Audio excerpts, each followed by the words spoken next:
Good evening. Welcome to the meeting of the Hingham Municipal Light Plant Board, December 17th, 2024. This meeting is being held remotely as an alternate meetings of public access pursuant to Chapter 2 of the Acts of 2023 and all other applicable laws, temporarily amending certain provisions of the open meeting law. You're hereby advised that this meeting and all communications during this meeting may be recorded by the town of Hingham in accordance with the open meeting law.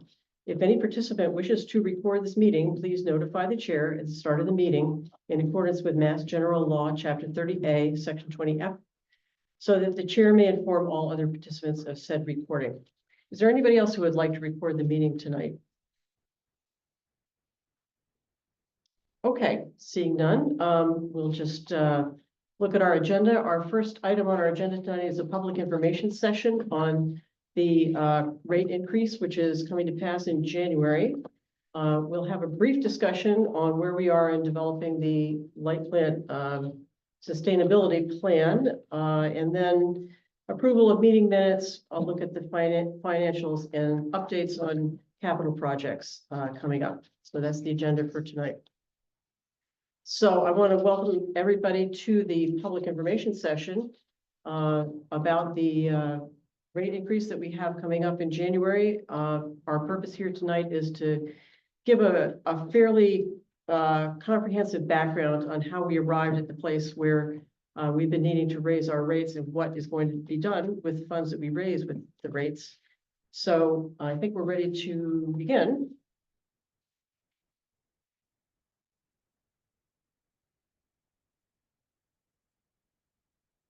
Okay, if anybody online cannot see that, just let us know. But we'll begin. So welcome, and we'll begin with just a brief background of what is Hingham Light. We are public power. The light plant was founded in 1893 by Hingham citizens at town meeting, and it's an enterprise fund of the town of Hingham. But it is formed under a state statute, which also provides for considerable autonomy from the town. And the light plant has 30 employees who live in Hingham and in the South Shore nearby. The light board consists of 3 members, and this is the policy board for the light plant. Members serve a 3-year term. The board sets policy and rates for the light plant. And the board is here tonight. Myself, Laura Burns, I'm the chair. Tyler Harold and Mike Reeve are the members. And the final thing the light board does is hire a general manager. The general manager is here tonight, Tom Morahan, and he is in charge of running all the day-to-day operations. He's responsible for the purchase price and the quantity of power that we procure, and he's responsible for all decisions made to carry out our mission and the policies of the board. So the mission, you'll see here, consists of keeping rates reasonable, service quality high, and striving for environmentally sustainable operations, which includes a commitment to someday achieving 100% carbon-free energy for electricity.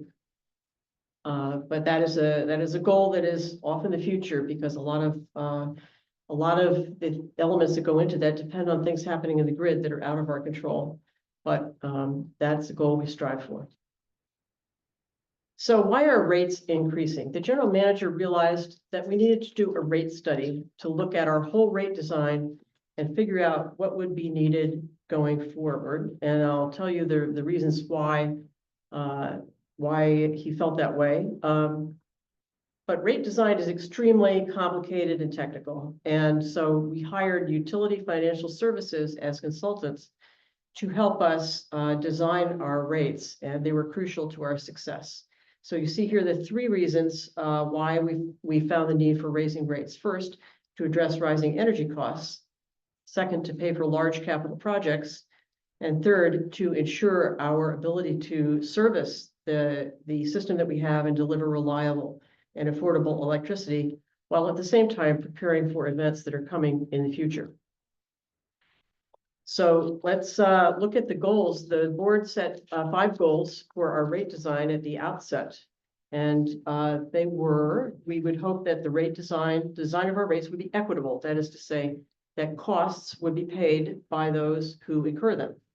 That ideally it would also ensure revenue sufficiency, meaning just we need to bring in enough money to operate the light plant, and we need to be sure we can do that going forward. A new goal was to protect low-income customers. That is not something that the light plant had set as a goal previously. Hopefully we would like to align customer savings with utility savings. And the reason this is possible is because we are owned by the customers. Effectively, the town of Hingham owns the light plant. When you are served by a utility that is for profit, when the utility has savings, it goes into the investors' pockets, not the ratepayers' pockets. But for us, as a public service organization, it's possible for us to actually set things up so that both the light plant, all the customers, and individual customers can save. So that's a goal as well. And finally, it would be nice if the rates are simple, feasible, and understandable. But we've learned that in the area of rate design, that's a difficult goal to achieve. So why are rates increasing? Very specifically, the main reason for these set of rate increases that we have had over the last 2 years and coming up is the Hingham Electrical Infrastructure and Reliability Project, which the light plant has been working on for some years now. This is a very large capital project that is going to increase the quality of the transmission lines that come from the grid to the town. And the purpose is to increase reliability and resilience, and also to increase capacity. So there are two main pieces of this capital project. The first is a new underground transmission line from Weymouth and a new substation next to the existing substation for that transmission line to come into. So the cost has varied over time, and it will probably vary again. The projection has been as low as 60 million and as high as 110 million just a year ago.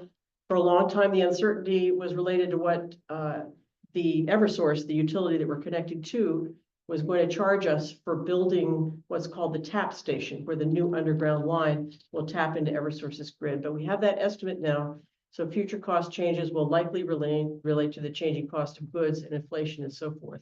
But 100 million is our projected cost right now. So in terms of reliability, why do we need this project? Currently, all of our power arrives in Hingham over 2 lines on one set of poles that comes down the red line right of way. And our incoming lines are vulnerable to natural disaster or even, God forbid, to damage by bad actors. If one set of poles carrying both of our transmission lines went down, we would have an all-town outage. And this vulnerability was actually brought to the attention of the advisory committee 20 years ago in 2004 when I was serving on it. I remember learning about it then. It was some time before it was decided to take steps to address it, but HMLP is acting on it now. So the new line will take a different route from Weymouth into town. It will be underground.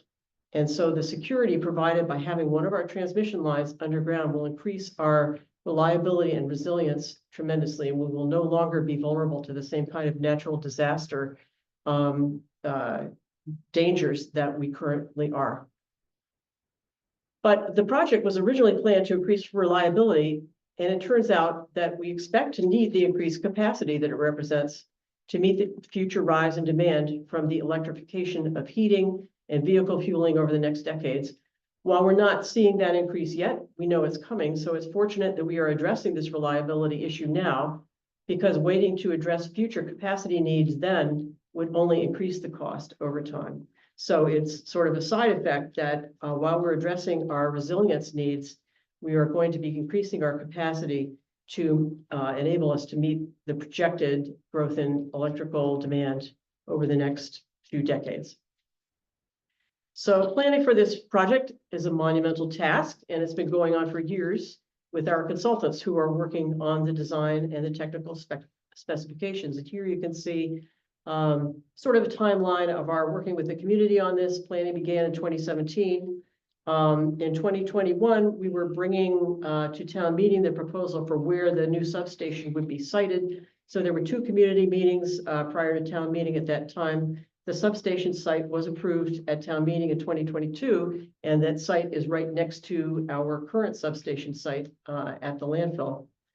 Then in 2022 to 2024, we had more than 10 meetings in Hingham and in Weymouth, because of course, Weymouth population is impacted because there's going to be construction through their streets, which will be returned to their original condition when they're done. But obviously that has an impact on the population of Weymouth as well. So we've been meeting both with Hingham residents and Weymouth residents. And then this summer, the design was complete enough that we were able to bring it to a joint meeting with the Hingham Planning and Zoning boards and ask for their approval of what we were planning. And after looking at the plans, the Planning and Zoning boards went along with the design and issued a very standard set of conditions that we will meet when we're building it. And from there, on November 13th, the light plant went and filed with the state's Energy Facilities Siting Board, which is the agency that really has the permitting power over siting a thing like this. And this permitting process is expected to take 2 years. So here is the timeline on the rate study that we did and the planned rate increases, the main purpose of which is to pay for this project. In June of 2022, we began the rate study, and then in January through May of 2023, we met with Utility Financial Services several times to go over the results of the rate study and to address questions. And then in May of 2023, the board voted to approve the rate study's recommended rate increase, which the board thought was wise to split into 3 separate rate increases. So it didn't come all at once. The first 6% rate increase came in June of 2023. In February 2024, there was another 6% rate increase. And in January of 2025, there will be a third and final 6% rate increase. And these rate increases will be sufficient to cover the cost of this project. So it's going to be some time before this project is completed. As you can imagine, we can't even begin building it for probably around 2 years. But we do expect that the rate increases that we are incurring right now will be enough to cover the cost, and there will be no further rate increases needed. That is based on our current cost estimates, that's what it's looking like right now. So how do we do on our goals for rate design? You see the 3 check marks over on the right. We did ensure revenue sufficiency. We will be having enough revenue coming in to cover all our capital projects and our general operations. We hope that the rate increase is simple, feasible, and understandable, because we have not made any changes in our way of assessing the rates. All we have done is simply raise the percentage price on some of the pieces of our bill. And a new aspect of what we did was we took steps to protect our low-income customers.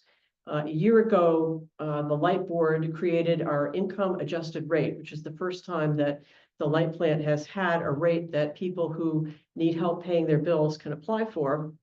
And it came into place as a 5% discount on some parts of the bill. And the way that people can qualify for the rate is by showing that they participate in some other income supporting programs, such as, for example, the town of Hingham's property tax rebates, or any state and federal program that gives them support because they are low income. And so we have a long list of programs that you can see on our website that if you qualify for one of those programs, you will qualify for our low income rate. And we decided that we would watch the uptake over the year and hopefully raise the size of the discount. And we've done that over the course of the year. And in our last meeting, we raised the discount to 15% of portions of the bill. So we're feeling good about this. And of course, the goal is to get the word out so that the people who really need this help get it. But we feel proud of taking this first step for the light plant towards the ability to support our low-income customers. Now, the other two on the other side, we can flip these two goals.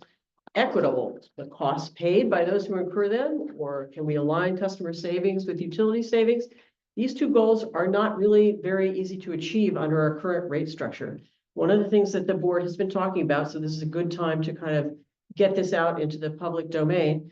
It's not something that's happening right away, but we've been talking extensively about wanting to switch from the current rate system where customers pay the same dollar amount for every kilowatt hour of the day, no matter when they use that electricity, changing to a system called time of use rates, where people who use electricity during times when we buy the most expensive electricity will pay more.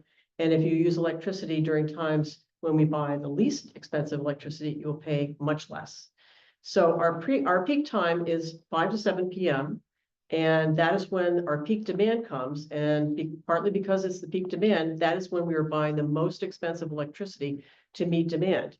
So if we wanted to make costs equitable and have costs paid by those who incur them, then it would make sense to charge more for electricity during the peak times and less for electricity at other times. So we wanted very much to move in this direction right away, but as it turns out, this project can't be accomplished with our current meters. So we would need to replace our meters in order to achieve this. So the proposal is still under discussion. We haven't made any decisions, but we're hopeful that sometime in the next few years, we would have the means to replace all the meters. But of course, with our current demands on our capital funds, we have other projects going on as well. So that having a time of use rates would allow us to meet these other two goals that we set for our rate design. So let's take a look at how rates have gone over time. There are two pieces of our rate. One is the kilowatt hour price. In other words, every kilowatt hour you buy, you pay a certain price. And you'll see over on the left, it runs between usually 14 and 16 cents per kilowatt hour. And then the other part of our bill is the customer charge, which covers our administrative expenses. And it's the a regular charge, the same amount every month. So we're looking just at the kilowatt hour price. This is what the actual kilowatt hour price has been since 2014 in blue. And in red, you can see the per kilowatt hour charge adjusted for inflation.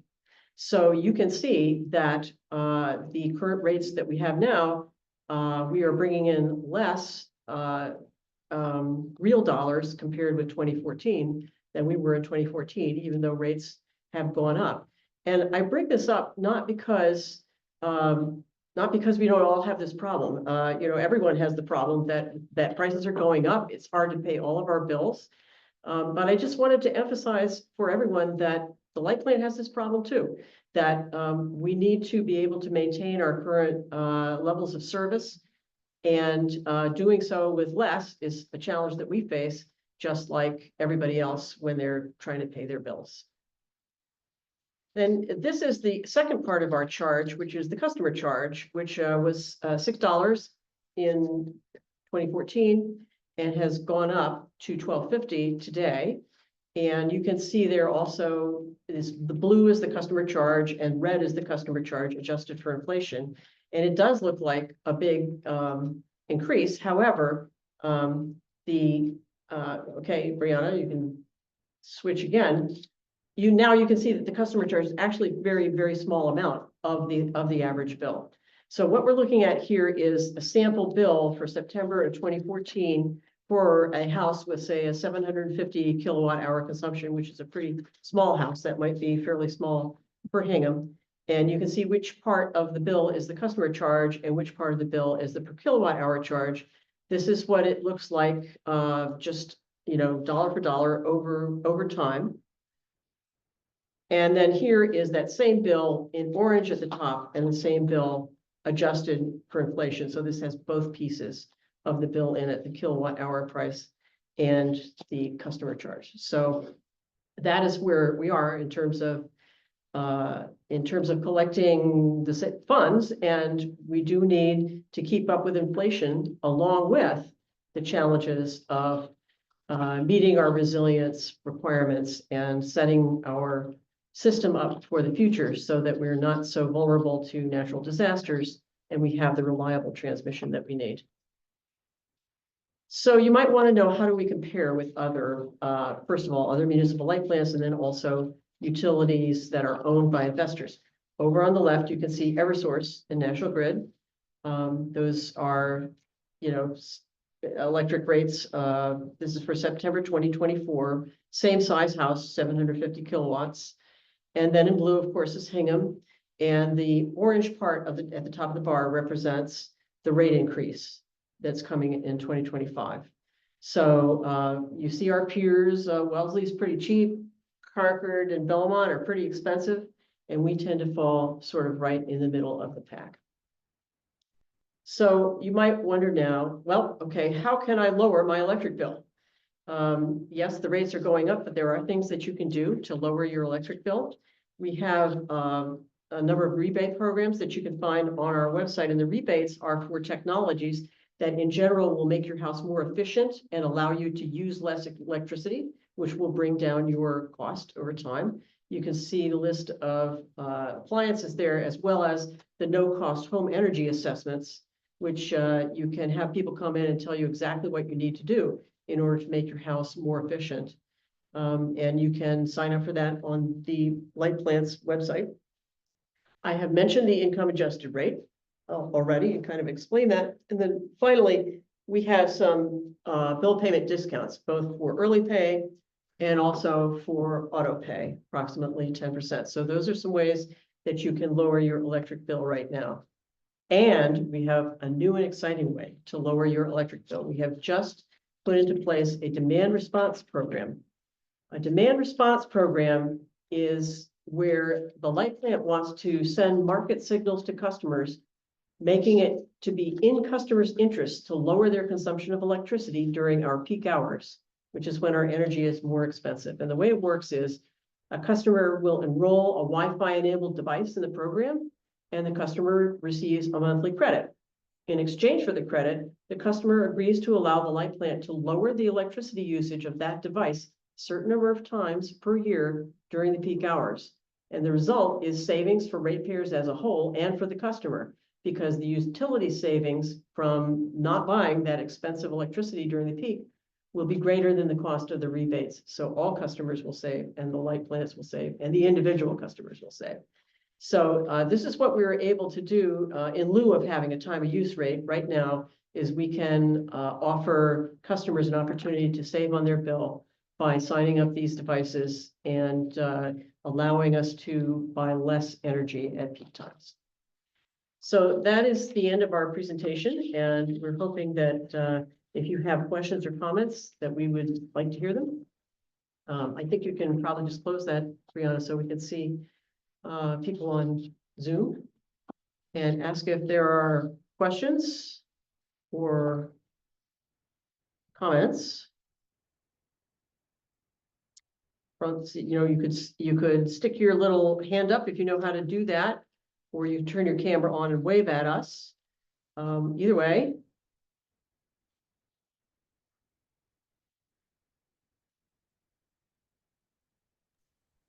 Well, I'll just say hi. This is Patty Coyle, 3 Accord Lane. Hi, Patty. I'm here to tell you, I was interested in what y'all had to say, but I am here to tell you that my upgraded heating system that includes heat pumps will go live tomorrow. Very exciting. Kind of. I've got these really big things. Yeah. Outside my house. Well, that's great news. We like to sell electricity, so that's excellent news. Thank you. I'm doing my part. Great. Any other comments or thoughts? Yes, Mr. Borger. John Borger, 53 Lafayette Avenue. I just want to register that I'm really proud to be in a town where we are making real efforts to take care of people who may not be as well off as the median person in town. And I think the income adjusted rate is terrific, and I congratulate the board for doing that. And I think together with the town's initiative on property taxes, again, income adjusted, I think that it means that Hingham is kind of a caring place that's really making a good faith effort to ensure that people on fixed incomes who may have lived in this town for many years can continue to stay here and make it viable. So thanks. Thank you. Appreciate that. Any other questions or comments or thoughts to be shared?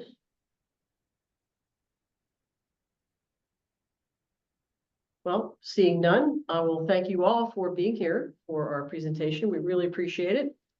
And we have a couple of more items on our agenda then.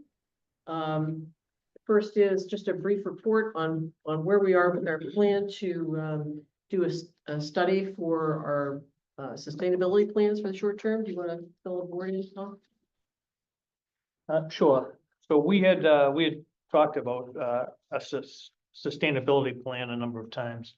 And at the last board meeting, the board had asked us to look at what that would look like over 5 years. So we did meet, we decided we would have an additional discussion with Sagewell, who was the vendor that gave us the proposal to write a sustainability plan for us.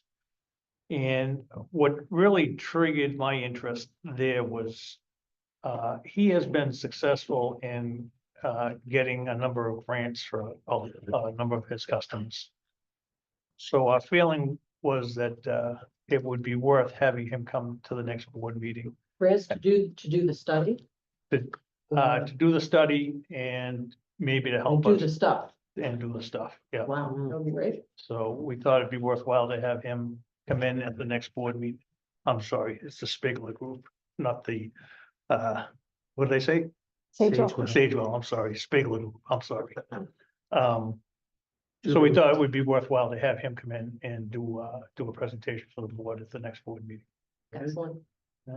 Great. Great, wonderful.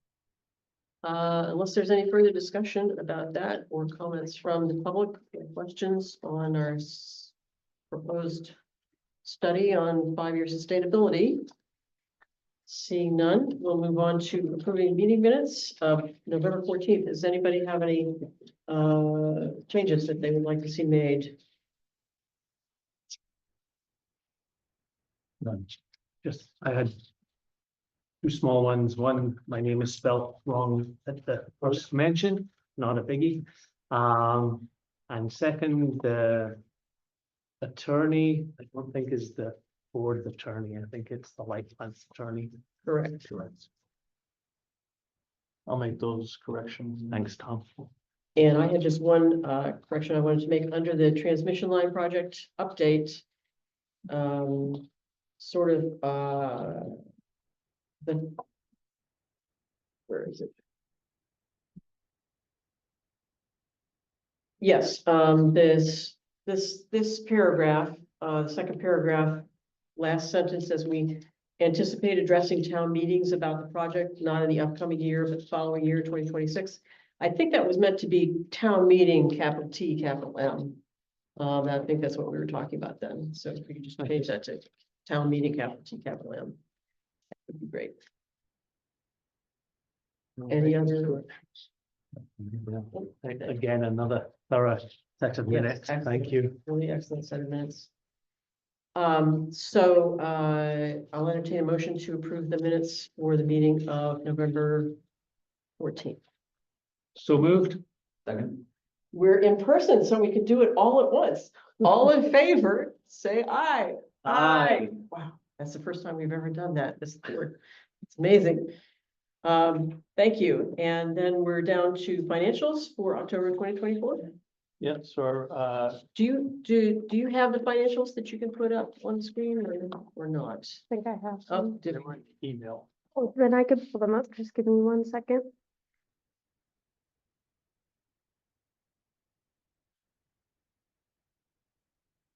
One more second.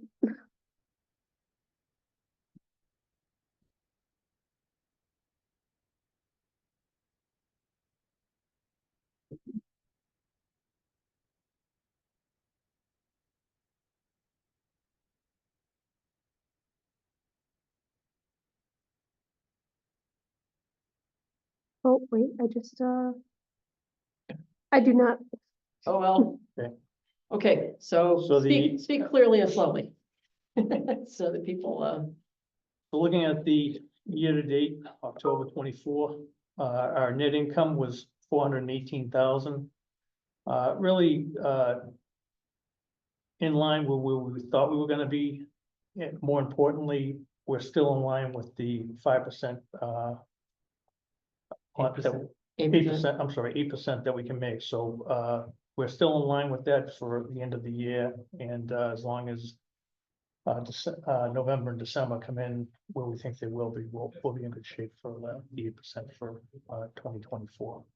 So again, our net income for the year to date is $416 million, $406 million. 4.6 million. Okay, Financially, we're doing really well. excellent news. Any questions, comments? Questions or comments from the public on our financial situation?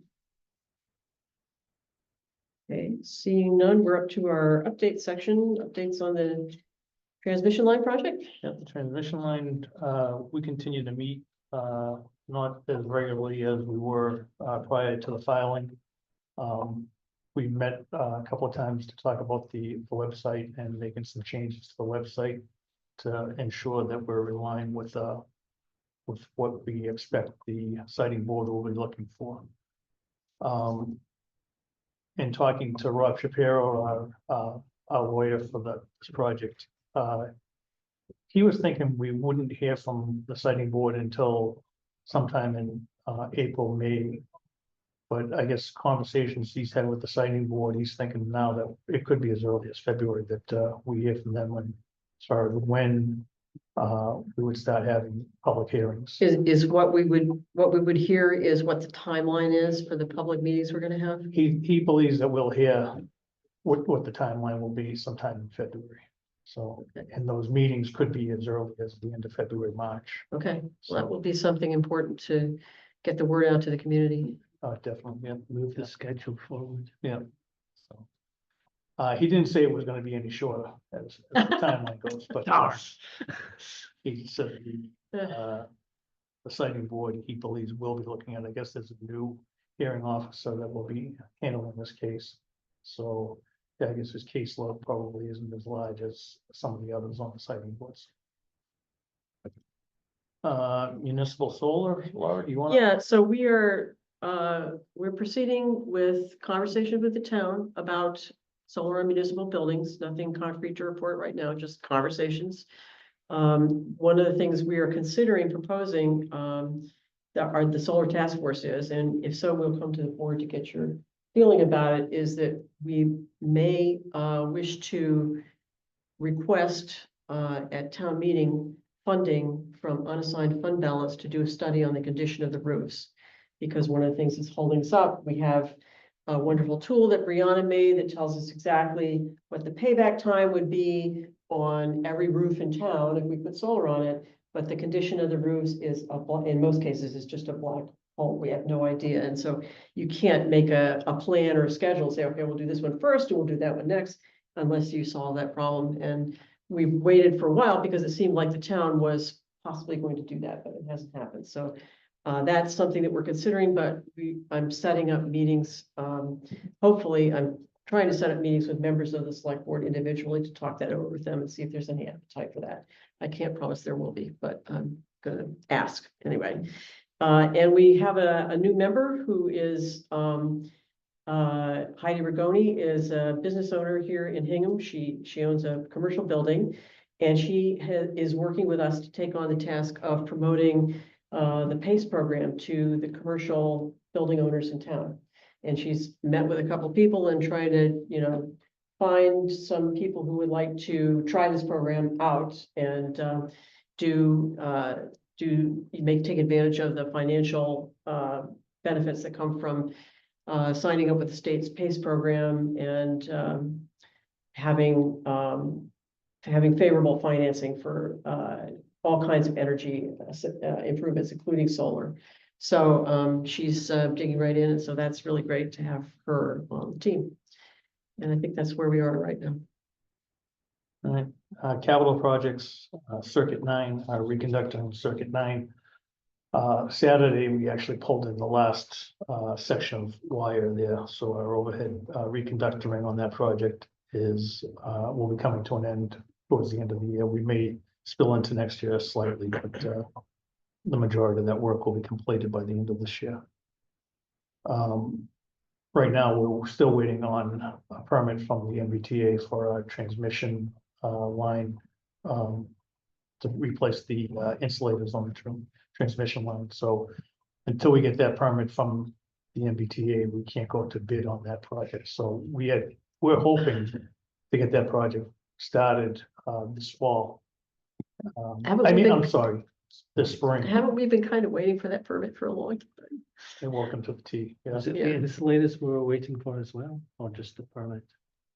We have, We we have have the all the equipment, insulators. yeah, we have the insulators, we have all the equipment, but we cannot go out to bid until we get the permit from the T, because we don't know what the requirements of that permit will be. So we continue to reach out to them, but Welcome to the team, like you said. They have a new guy. I think. He's probably not answering phones. Demand response program, we have the demand response program, it's going Up and pretty running. well. I think was this the quarter where they get payments this? This past month, we applied all the payments for the first round of customers. It was just under 100, I believe, devices that received payments. The largest one was about $40. So that was the largest quarterly payment we've made so far. So ultimately, I'm expecting that from Connected Homes, we'll have like a balance sheet that says you've spent this much on rebates and you've saved this much on power, but it's gonna be a while coming probably, right? Yeah, they had talked about that, I think. Yes, that's something new that they're working on now. Zoe, the program manager, is trying to get that for us. They also said that they could come on a board meeting to discuss how they engage with the manufacturers, if that's something that we want on an upcoming meeting. But for now, we don't have that valuation sheet yet. We haven't Yeah. gotten that. They did just bring on a new team member that they've hired to focus on that with a lot more time. That's good, because we do have to have that information to know that we're making, Right. the right decision in Yeah. terms of saving money over time. So whenever they're ready with that, I'd like to see that, but we probably don't need to keep it on the Take it update off. list Okay. anymore. I think we're in good shape. Any comments or questions on any of the updates from the board? I have one. Have we looked at, is it possible for Derby Street to install solar there? Is that route suitable? So we have made attempts to reach out, and as you can imagine, it's a very large development corporation that has, many malls. And so trying to find the right end, but they're on our list, and yeah, we are kind of poking away at that, but we haven't gotten anywhere yet. Yeah. I wouldn't be surprised if we could find the right corporate contact, if we wouldn't be able to get Yeah. going somewhere there, but that's definitely happening on our list. Any comments or questions for the public about any of the updates? Okay, hearing none, I think we've come to the end of our agenda for today, so I'll entertain a motion to adjourn. So moved. Second. All in favor? Aye. Aye. Thank you very much for joining us. Good night, everyone.